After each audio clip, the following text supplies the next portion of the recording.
Google Cloud SQL allows you to easily create, run, and manage MySQL databases on Google's infrastructure. I'm going to show you how to create a Cloud SQL database, then demo how to connect to it from standard tools, and from applications running on Compute Engine and App Engine. To get started, let's jump over to the Cloud Console. I'll start with selecting the Cloud SQL service and then clicking the New Instance button to create a new instance. The first thing to specify is the instance ID. We'll call this instance Sample Demo. We'll leave the region set to United States, but we can also create instances that live in the EU. Since we're only using this instance for a demo, we'll choose the smallest instance, D0, for our tier. And for the billing plan, we'll go with the per use option to be charged by the hour. This way, we'll only pay for the database when we're actually using it. Under the options, we have the ability to specify a specific backup window and choose the type of replication that should be used. I'll just go with the defaults. We'll need an IP address for our instance to connect to it, so we'll select the Assign IP Address option. Finally, there's the setting for specifying authorized App Engine applications. The default App Engine app associated with this project is currently the only authorized application. We'll leave this as it is for now. On the right side of the page, there's a nice summary of the current instance settings. That looks good. Let's click the Confirm button to create the instance.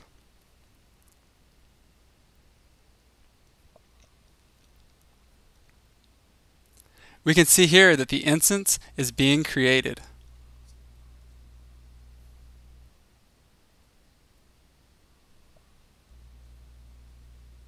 Once the process of creating the instance completes, we'll be able to check out its details and start using it right away. Now the instance is created. Let's select our new instance and take a look at the details. The status is running. Great. Notice that you can click the Edit button to change the settings of your database instance on the fly. For example, you could change the tier size if you determine that you need more or less RAM. Now that we've got our instance running, let's connect to it. We can connect from any MySQL tool or application such as Toad or MySQL Workbench, but we'll start by using the standard MySQL command line client. It's part of the MySQL Community Server software bundle, so once you've got that installed, you can start using the MySQL client, and I've already got it installed. At the moment, nothing has been authorized to connect to our instance. That's the default for maximum security. I'll select Access Control to allow access from my client machine. The first thing we'll need is a MySQL user and password. For this demo, we'll be connecting as the root user, so we'll give the root user a password. And click Set to save it. Next, we'll need to add the IP address of the machine I'm connecting with. On a Mac or Linux machine, you can type the terminal command ifconfig to find your machine's IP address. On a Windows machine, it's ipconfig. Or you can just do a Google search for what is my IP address. I'll click on Add Authorized Network, enter the IP address of my machine, and click Add to authorize it.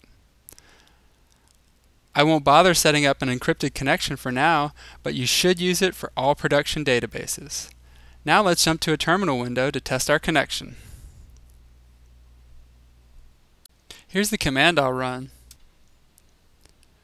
We'll type MySQL, followed by the IP address of our Cloud SQL instance for the host, and then the user flag set to root, and finally the password flag without a value.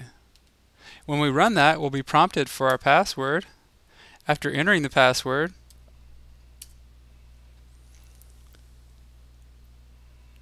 we are now connected to our Cloud SQL instance.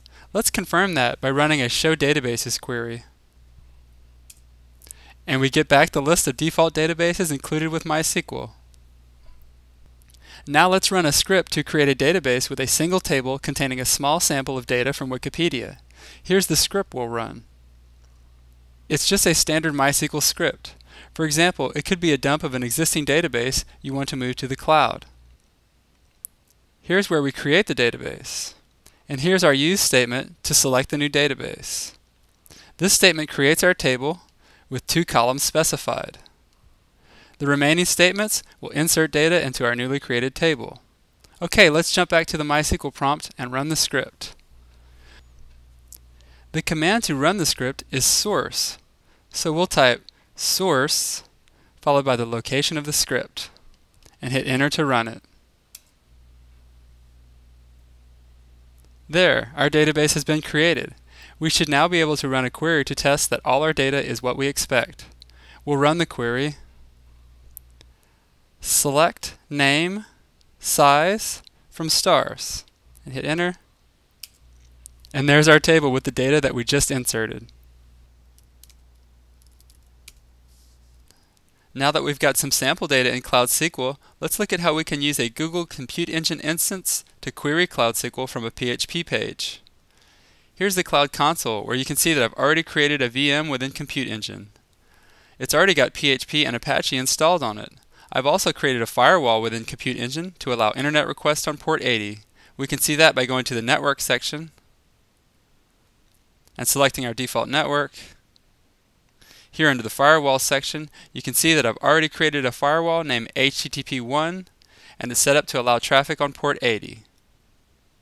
Now let's SSH into our VM and test running a PHP page that connects to Cloud SQL. I'll click on my instance PHP demo to get the SSH link.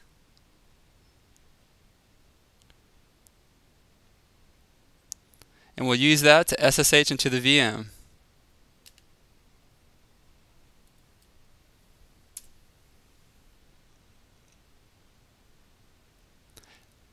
And we're on our VM. Again, we need to get the external IP address of this Compute Engine VM so that we can allow access to it from Cloud SQL. Back in the Cloud Console, we can copy the VM's external IP address here. Then we'll go back to the Cloud SQL Access Control section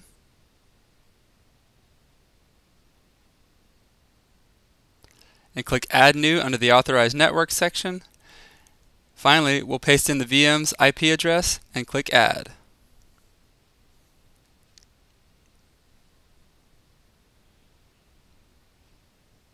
Now let's go back to the terminal window that's SSH'd into our Compute Engine VM. I'll create a new PHP page called index.php in the var www directory where Apache is serving web pages from. Now I've got the PHP code in an editor on my local machine. Here's the connection to Cloud SQL, and here's where we select our database. Here's the query that will be run,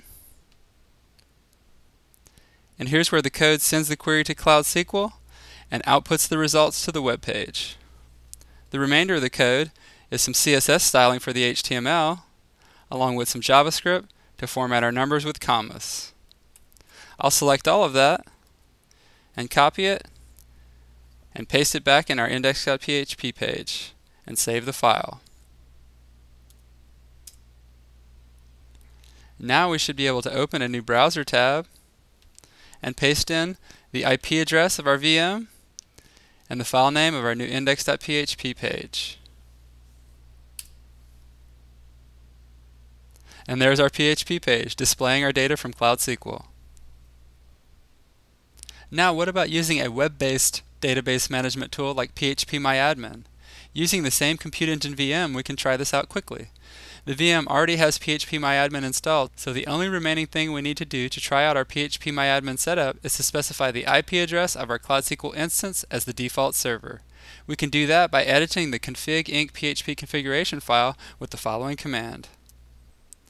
We'll type sudo nano and the location of the file to edit it. Then we'll jump down where you can optionally specify the server host.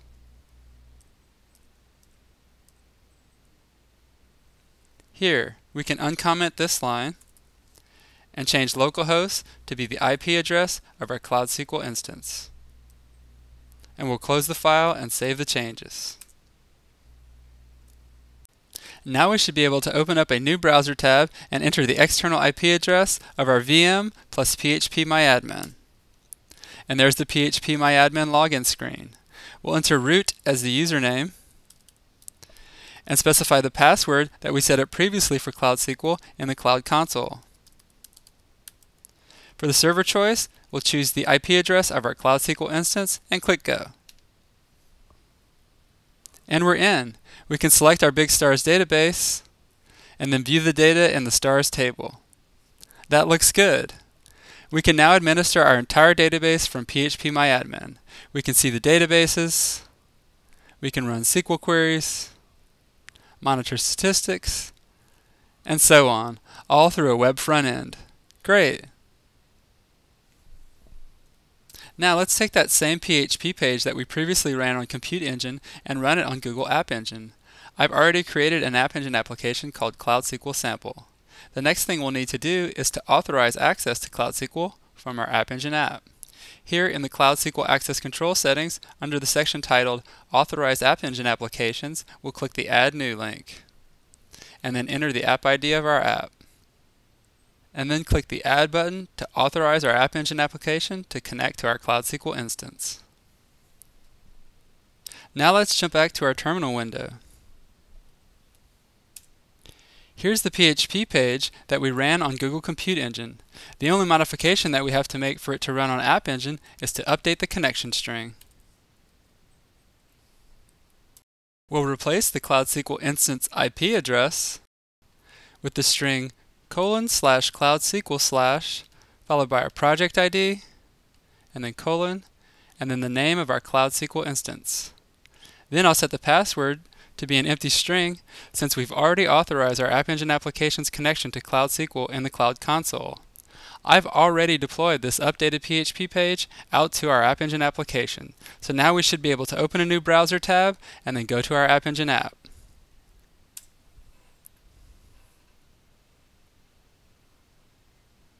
And there's our PHP page with data from Cloud SQL.